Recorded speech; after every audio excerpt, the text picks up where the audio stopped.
We speak student. Universal Themes Take 2, a la Shmoop. Remember when we finished talking about universal themes and you cordoned off that section of your brain certain you'd never need to use it again?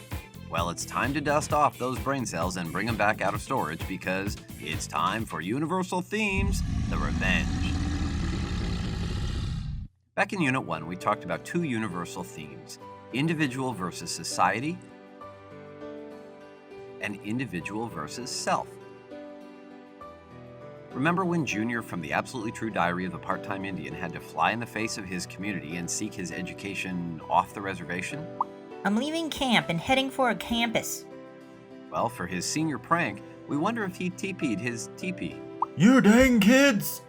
Or remember the way that Esperanza from the house on Mango Street had to work so hard to avoid being trapped in one of her culture's typical women roles. Remember that? Well, those are both examples of the individual versus society.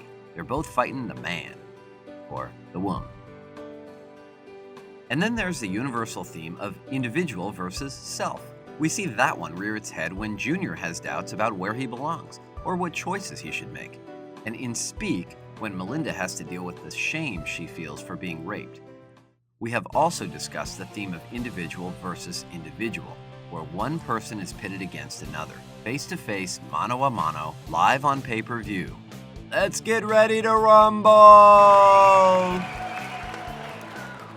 We see this theme when Melinda goes against Andy in Speak, and when Junior finds himself at odds with his best friend, Rowdy. All these guys are missing is a mud wrestling ring. Don't play dirty. Well, wouldn't you know it? There is yet a fourth universal theme centering on the struggles of an individual. Individual versus nature. We know who our money's on. Like when Moby Dick continually thwarts Captain Ahab's attempts to capture him. Up high, down low, too slow. Or when Robinson Crusoe runs into a slew of problems on a desert island. Or when those nasty trees start throwing apples at Dorothy. Oh my! Please read this. We care about you. Okay, so they feel she could use more fruit in her diet.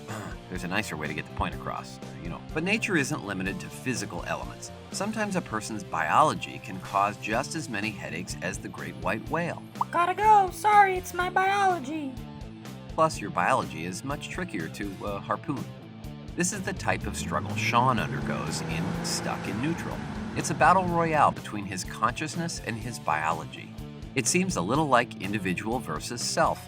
And yeah, there's a little of that thrown in there too. But it's not just a moral, ethical, or spiritual dilemma he's dealing with. Sean really has no choice. His biology, i.e. his condition of cerebral palsy, is an obstacle for him and prevents him from talking to his father. He may not have to track his biology for months on end in a whaling boat, but in the end, his ordeal can result in just as much blubber. Sorry. You dang kids!